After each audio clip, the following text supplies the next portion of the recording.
When I really want to fine-tune how a sample plays back in Logic Pro, markers are where it's at.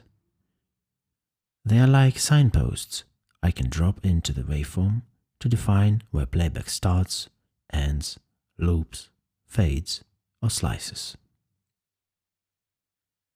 It all starts with the blue start and end markers. These let me set where playback begins and ends within the sample.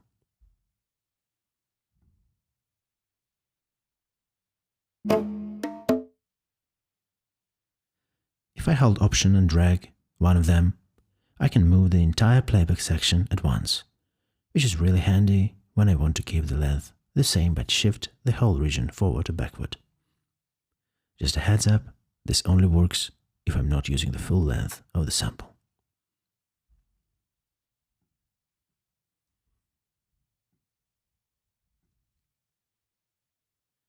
Then there are the yellow loop start and end markers.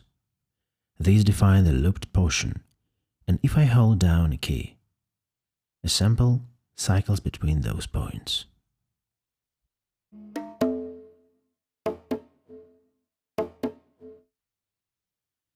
I can grab the yellow shaded area between the two to move the whole loop zone, or hold Option and drag one of the markers to shift the loop without changing the size.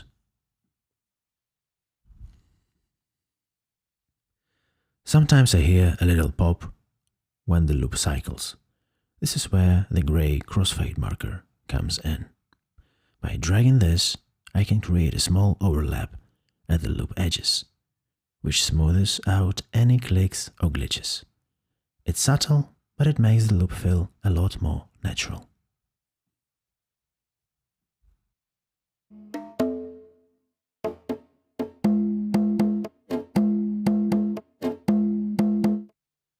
I also use the fade in and fade out markers, especially when I'm working with chopped vocals or atmospheric samples.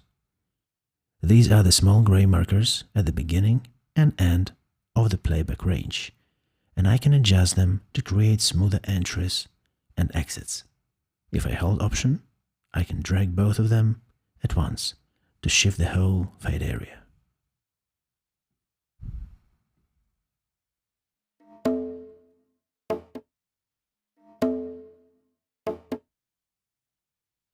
In slice mode, yellow slide markers show up instead.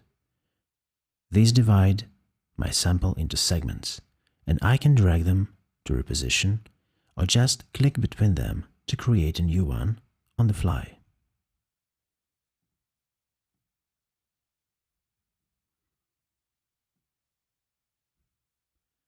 Lastly, while I usually zoom using the pinch gesture or the zoom buttons, there is a quick trick I use when I want to zoom in on a specific part. I just hold Ctrl Option and drag across the section I want to focus on.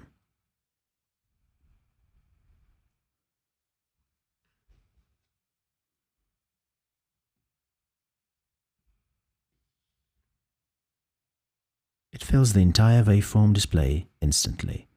Super useful when I'm trying to dial something in precisely. Once I got comfortable with all these markers, editing became way more intuitive and musical. It's like sculpting the sample instead of just playing it.